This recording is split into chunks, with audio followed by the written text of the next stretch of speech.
To hear the feds tell it, Kwame Kilpatrick's biggest problem as mayor was finding places to stash all his cash. He put it in banks, hid it in shoes, gave it to friends, and still had wads and wads left. The government's first witness, an IRS agent, testified that Kilpatrick became a cash cow the same year he was elected mayor. He dumped stacks of cash into bank accounts, $540,000 over 6 years. The feds call it evidence of bribes. The defense said friends gave Kilpatrick cash all the time. On Tuesday, one of Kilpatrick's close friends took the stand. Malin Cliff said that in 2008, Bobby Ferguson gave him $90 grand in cash to hold for Kilpatrick.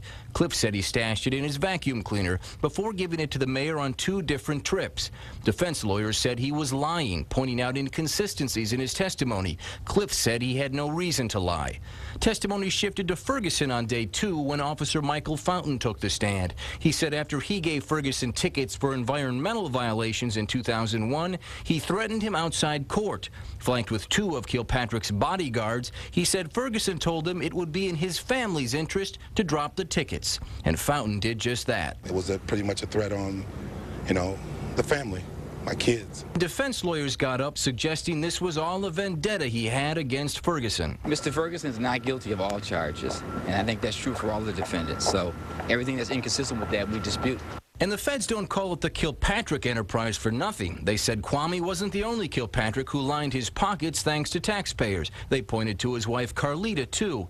While he was a state legislator in 2000, the feds say Representative Kilpatrick steered state grant money that ended up in his wife's pocket. She netted almost $140,000 in contracts to teach character education.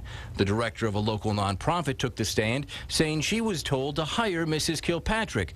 The problem, she said she did almost no work. When I found out about the agreement, obviously I had some concerns. But again, defense lawyers told a different story. Let's say they take the view that it was unethical. That's not a predicate for a RICO.